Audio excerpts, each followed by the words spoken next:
আল্লাহ তাআলা কিয়ামতের কঠিন ময়দানে যেদিন স্বামী স্ত্রীকে চিনবে না, স্ত্রী স্বামীকে দেখে পালিয়ে যাবে, বন্ধু বন্ধুরে চিনবে না, পীর সাহেব মুরিদরে চিনবে না, মুরিদ পীর সাহেবরে চিনবে না, দলের কর্মী তার নেতারে চিনবে না, নেতা তার কর্মীরে চিনবে না, বন্ধু বন্ধুরে দেখে পালাবে। এই কঠিন মুহূর্তে সূর্যটা মাথার কাছে চলে আসবে, জমিনটা তামার জমিন হবে, আজকের জমিনের মতো নয়।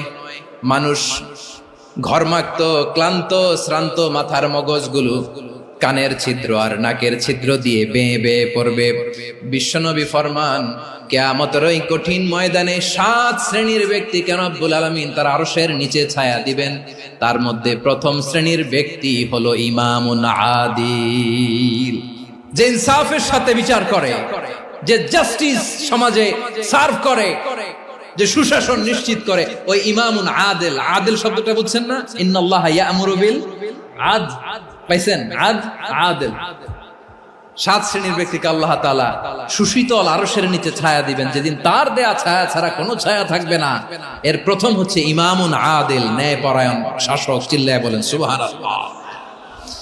আবার বিশ্বনবী বললেন, ইন্নাল মুকসিতিনা ইনদাল্লাহি আলা মানাবিরা মিন নূর আন ইয়ামিনির রহমান। কিয়ামতের দিন যারা ন্যায়পরায়ণ হিসেবে আল্লাহর সামনে দাঁড়াবে, কিয়ামতের দিন রব্বুল আলামিন তার আরশের ডান দিকে ওই ন্যায়পরায়ণ লোকদের জন্য আরশের ডান দিকে একটা নূরের মিম্বারে তাদেরকে বসার সুযোগ করে দিবে।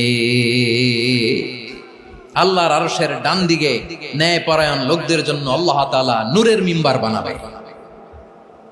4টে কেন কথা মনে করেছেন? আল আদাল, জাস্টিস। ইন্নাল্লাহা ইয়া'মুরু বিল আদল। আল্লাহ তাআলা এই আদালতের নির্দেশনা দেন, সুবিচার, সুশাসন। প্রিয় ভাইয়েরা, এটা আমরা বাংলাদেশে চাই কি চাই না?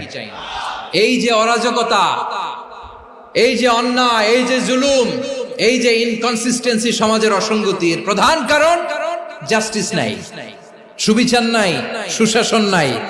শেষবারের মতো আওয়াজ করে বলেন তো, আমরা বাংলাদেশে আদল চাই কি চাই না? তাহলে প্রথম নির্দেশনা শেষ, আল্লাহ তাআলা তোমাদেরকে আদলের আদেশ দেন।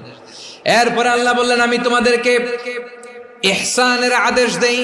ইন্নাল্লাহা ইয়া'মুরু বিল আদলি ওয়াল ইহসান।